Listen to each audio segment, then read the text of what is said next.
Sim. Olha, o ponto é o seguinte, Fabiola, o Maduro, né, ele estava querendo, ele quis demonstrar publicamente, primeiro, a sua insatisfação com o governo Lula, quis também utilizar isso como um ato interno, de política interna, mostrando que está batendo de frente com o governo Lula. O governo Lula fez tudo o que tinha que fazer, fez tudo direito nesse sentido. Não dá, tipo, o governo Lula não dá, para como a gente comentou aqui no All News ontem à noite, não dá para o governo Lula aceitar como membro permanente do BRIC um país que ele não reconhece ainda.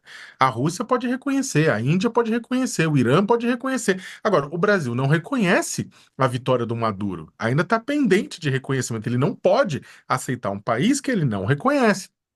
Maduro tá bravo por conta disso, chamou o embaixador, questionou, reclamou, contou fake news dizendo que o Lula caiu da cadeira de uma forma fake, que não se machucou, fez isso simplesmente para não ir enfrentar lá a reunião na Rússia e ter que dizer não na cara de representantes da Venezuela.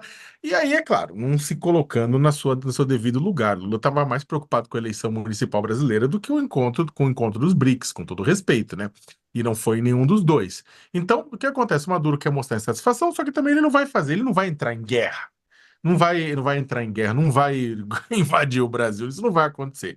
Mas ele vai ficar naquela situação tentando demonstrar insatisfação, tentando demonstrar que o governo brasileiro está agindo ligado aos Estados Unidos, o que também é uma bobagem. É claro que o Brasil conversa com os Estados Unidos, conversa com os outros países. É claro que o Brasil fez o que era possível. O Brasil ele fez o quê? O que que acontece? Você tem um grande país ao norte do Brasil, né, que tem uma fronteira que não vai desaparecer, que não é porque entrou, mudou o governo que a fronteira desapareceu. Tem uma fronteira lá, aquilo existe, né? O Brasil também, então o Brasil ele precisa manter um diálogo com aquilo. O Brasil fez isso, junto com a Colômbia, que também faz fronteira com a Venezuela, junto com o México, que é um país relevante para o subcontinente latino-americano.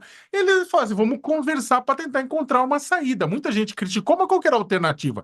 Dar as costas? Não dá, o Brasil tinha que fazer. E também por outro motivo, se o Brasil simplesmente se nega a fazer esse diálogo, tentar buscar uma saída democrática e não violenta que nem o Brasil tentou, o que que acontece se o Brasil isola completamente a Venezuela? Você começa a ter instalação de base russa na Venezuela. Porque a Venezuela vai jogar sua projeção inteira, se ela se sente totalmente rejeitada na América do Sul, ela vai jogar sua projeção inteira o quê? Na Rússia. E tem um monte de discussão sobre construção de mais bases aqui, tudo. Aí base russa na América do Sul traz base americana na América do Sul. Aí começa da Guiana, é inferno. Para o Brasil é péssimo isso.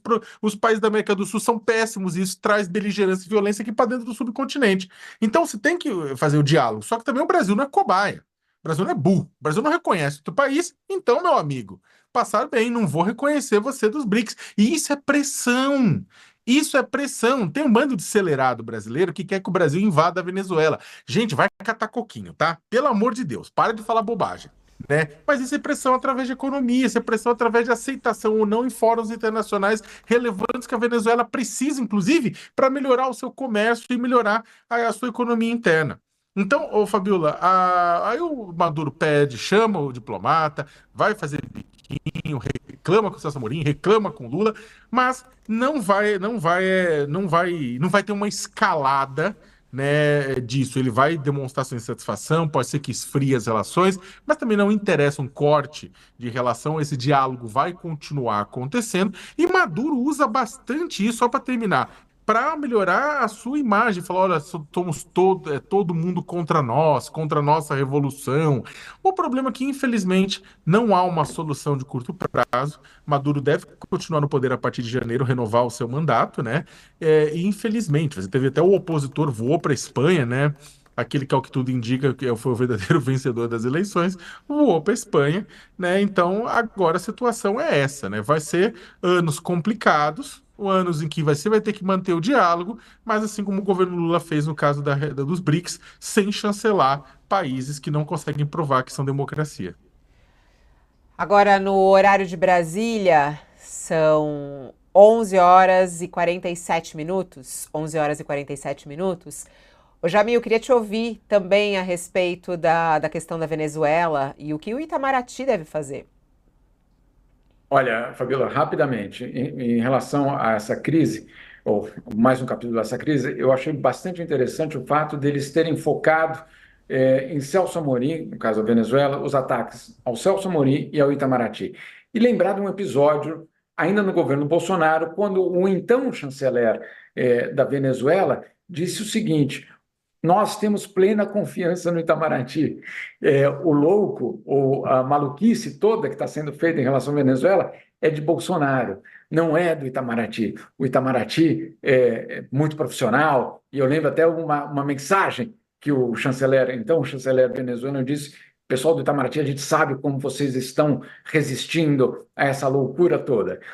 Passam os anos, a situação fica dessa forma, e agora você pega o comunicado do governo venezuelano e o ataque é contra o Itamaraty, nenhuma referência ao presidente Lula. Enfim, é aquela construção da narrativa quando a gente precisa, né, resgatar todos os argumentos são válidos. A verdade é que o Léo tem toda a razão em colocar que, se você for numa direção perigosa dessa de isolamento, o que nós estamos fazendo é entregando a Venezuela justamente para uma disputa entre hegemonias, e aí principalmente Estados Unidos, China e Rússia. E para completar, Fabiola, a situação, obviamente, ela não vai embora. A Venezuela não vai embora da fronteira do Brasil.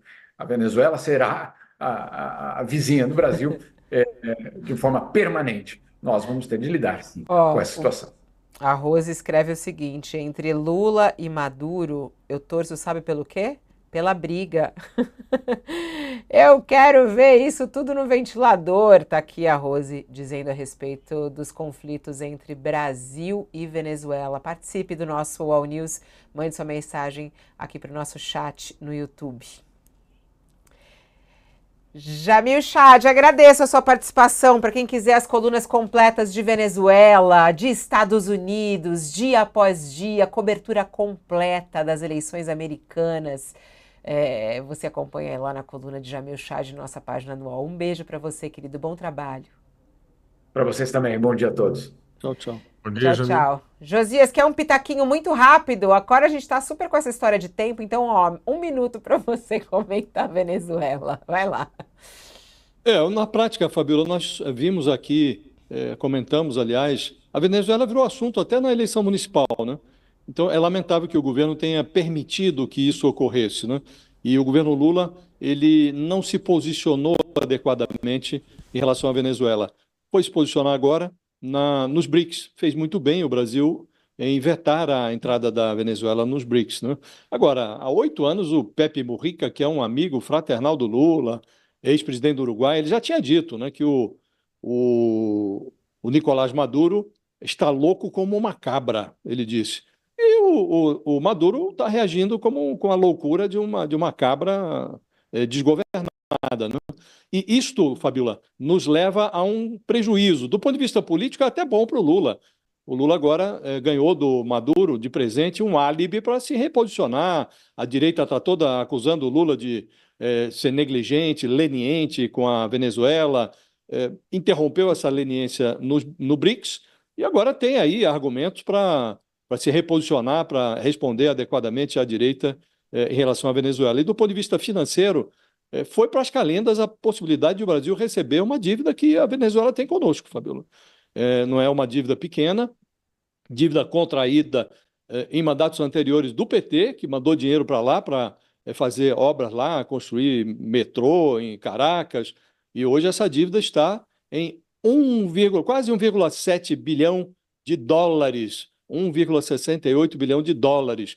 No início, o governo Lula, agora em maio, por isso o presidente recebeu aqui o Maduro, com honras de chefe de Estado. Ali já se negociava a hipótese de receber esse dinheiro, que está atrasado, essa dívida, e não houve avanço na negociação. Agora, então, é que não vai haver mesmo. Isso aí virou um mico, Fabíola, que nós não vamos recuperar.